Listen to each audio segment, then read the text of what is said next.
Hello friends, मैं हूं आपका दूरबीन वाला dentist. Friends, we as a dentist community failed ourselves big time. I repeat it, we as a dental community failed ourselves big time. Friends, आज हम देख रहे हैं कि पेशेंट हमें सामने से आके बोलता है कि सर मुझे इस दांत में फिलिंग करानी है, मसाला भराना है, आरटीसी कर दो, मेरी रग मार दो, इसको डेड कर दो। Friends, what is this? What the bullshit this is? RTC, रग मार दो, डेड कर दो, कनेक्शन काट दो। अरे हमने क्या बना दिया है? एक जो मतलब इतना कॉम्प्लेक्स ट्रीटमेंट है जिसको अगर ढंग से करने लगें तो उसके अंदर इतना समय, इतनी स्किल, इतने साल जाते हैं और पेशेंट आके बड़ा कैजुअली कह देता है कि ये कर दो, वो कर दो। इसमें गलती किसकी है? इसमें गलती सिर्फ़ और सिर्फ हमारी है। हम अपने आसपास की आम जनता को ये अवेयर कर ही नहीं पाए।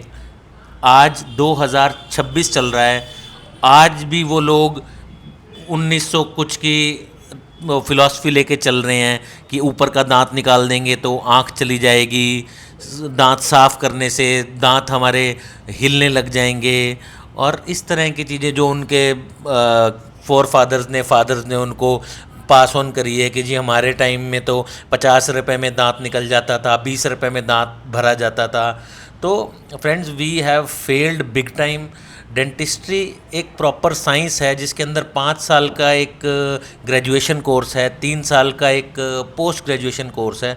तो कोई एक बच्चा जो उस पर इतने लाखों रुपए लगा के मेहनत करके एडमिशन ले रहा है और इतने साल लगा रहा है और उसके बाद उसको आके ये सब कुछ फेस करना पड़े, तो it is a pathetic situation. और इसमें और किसी की गलती मैं नहीं मानता। हमने क्या किया कि देखो, गवर्नमेंट ने क्या किया क्या नहीं किया वो अपना कंसर्न नहीं है। कोई इंसान बिना डिग्री के कैसे प्रैक्टिस कर सकता है किसी देश में, ये हमारा कंसर्न नहीं है। हमने तो लीगल तरीके से अपना पढ़ाई करी, अपना सारा कुछ करा और उसके बाद हम प्रैक्टिस कर रहे हैं। और अब आप अपना कंपैरिजन आप उन लोगों के साथ करने लग जाते हो जिनको कोई नॉलेज नहीं है, कुछ नहीं है। दे आर जस्ट, उनको थोड़ा सा कुछ कहीं पे सीख के पेन रिलीफ अगर मतलब हो जाता है तो पेशेंट के लिए इतना ही बहुत हो जाता है कि बस मेरा पेन रिलीफ हो गया। हम ही नहीं समझा पाए कि ये एक एक्चुअल दांत बचाने में और पेन रिलीफ करने में डिफरेंस होता है। पेशेंट आपके पास आता है, आप उसको इसलिए अच्छे से नहीं बता पाते कि इसको प्रॉब्लम तो पेशेंट, क्योंकि हमारे पास जितने भी पेशेंट्स आते हैं मोस्टली उनके मल्टीपल दांतों में प्रॉब्लम्स होती हैं।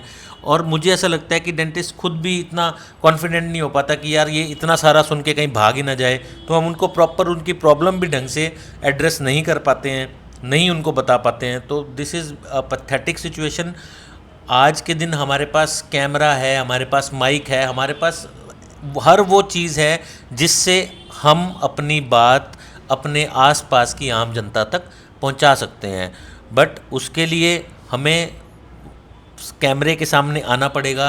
और एक्चुअल डेंटिस्ट्री कैसे होती है, डेंटिस्ट्री जो इंडिया में हो रही है, that is also in a very very very bad shape. हम वही पुरानी चीज़ें यूज़ कर रहे हैं, नया अपग्रेडेशन नहीं कर पा रहे। क्यों नहीं कर पा रहे? क्योंकि हमें लगता है कि पेशेंट पैसा नहीं देगा। पेशेंट पैसा क्यों नहीं देगा? पेशेंट पैसा इसलिए नहीं देगा क्योंकि उसको पता ही नहीं है कि पैसा देना क्यों है। दांत की इंपॉर्टेंस क्या है? क्या ही करता है दांत? सिर्फ एक खाना ही तो चबाता है दांत, है ना? और वही जब उनके पास दांत नहीं होते तब उनको पता लगता है कि दांत क्या क्या करता है ना? तो हम ही नहीं समझा पा रहे हैं। तो बस ये वीडियो बनाने का पर्पस सिर्फ इतना एक यही है कि एज अ डेंटल कम्युनिटी हमें अवेयरनेस क्रिएट करनी पड़ेगी अगर हमने इस देश में डेंटिस्ट्री का फ्यूचर सेफ रखना है तो। Thank you.